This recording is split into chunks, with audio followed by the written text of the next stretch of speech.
Yeah, sure. We've got Rivoningo here, who's a master's in criminology at the University of Limpopo. And then we've got Kingston here. What career options? I mean, I think this is a fantastic question. What career options would I have if I decide to do a CFA course? I guess complete one of the levels. What are the 3 levels of the CFA exams? Well, Kingston, pretty much in line with my previous answer. You know, if you are looking to pursue a career in finance, right? If you are looking to work for the world's largest banks, world's largest asset managers, even a lot of the world's largest insurance companies, if that is the path that you've decided for yourself, and you don't want to be necessarily involved on the high street banking retail side, but more on the serious corporate side of things, you'd be hard pressed to find a better qualification to do than the CFA. It provides you with that degree of credibility. So in terms of career options, you are looking at things, the stereotypical role that you would be pursuing if you were doing the CFA would be to try and get yourself as a junior portfolio manager role or a portfolio analyst.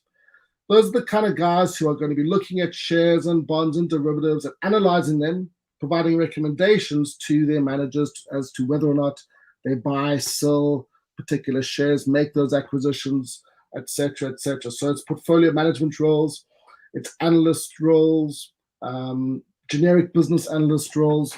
So it's more on the buy side as opposed to the sell side. That being said, I work a lot with the occasional investment bank person who wants to service his buy side clients more.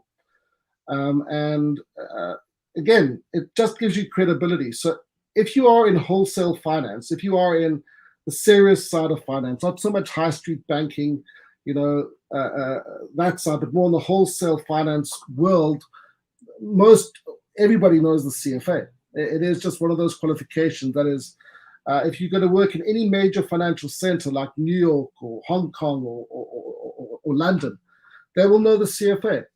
So in terms of career options, I wouldn't just say, okay, well,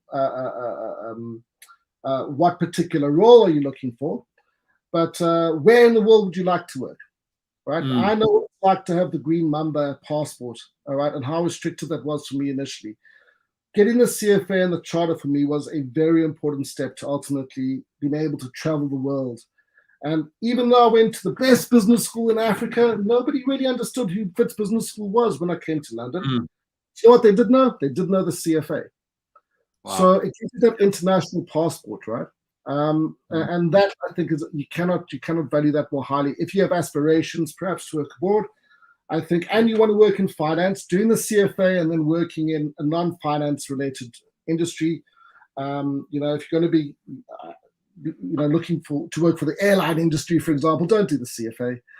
You want to work in finance in some way or shape or form. CFA is a really good qualification. The Financial Times, probably the most widely read publication in finance in the world, they refer to it. They refer to it as the gold standard. So it does give you that international credibility, regardless of where in the world you teach. And that's why I have, traveled the world teaching CFA stuff. That's why even when I was teaching in Paris a few days ago, we had students from literally all over the world. There was even a guy who had flown in from South America, from Peru. All right, he now came to Paris to live, and he was doing the CFA. Perhaps in the same way, somebody from South Africa might want to do the CFA to get that sort of golden ticket there. And it's no guarantee, by the way. It's no guarantee that you will land a job or a role. It does, however, put you into that pile that might not be thrown away. So many jobs. Oh, let me see. I need somebody who. Somebody's done the CFA. That guy's worth a second look, right?